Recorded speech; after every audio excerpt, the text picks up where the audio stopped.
Samarqand shahridan yangi zakaz oldi. 7 sotuv yerga zamonaviy shohxona loyihasi beradigan bo'lamiz. Xudo xolasa, Samarqandga borib joylarni o'lchab, mijozimizni fikr xohishlarini o'rganib turib, zo'r loyiha chizib berishga harakat qilamiz. Xudo xolasa yo'lga chiqdi.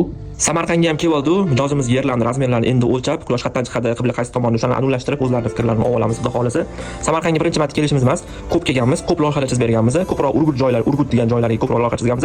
Mijozimiz yerlarni o'lchab bo'lganimizdan keyin bir joyga o'tirib, mijozimizni xohishlarini so'rab, qanaqa xonalar kerak, oilada nechtalar, nima xonalar kerak bo'ladi, o'shalarni aniqlashtirib olishga harakat qildi. Qog'ozga taxminlar chizib oldi. Mijozimiz fikrlarini o'rganmaganimizdan keyin ovqatlanishga bordi. U yoqda ham proyekt loyihalar haqida gaplashdi. Xohishlarini yanada yaxshiroq aniqlashtirishga harakat qilib oldi.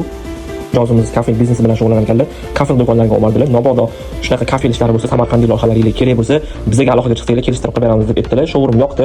Qo'l mehnati ishlari juda ko'p ekan. Samarqandga kelgandan keyin Samarqandni aylanmasning iloji yo'q. Samarqandni ham aylanib, chiroyli joylarni ko'rib, Toshkentga qaytdi. Loyihalarimizni chizishga davom ettirishga bizdan kuzatinglar. Sog' bo'linglar.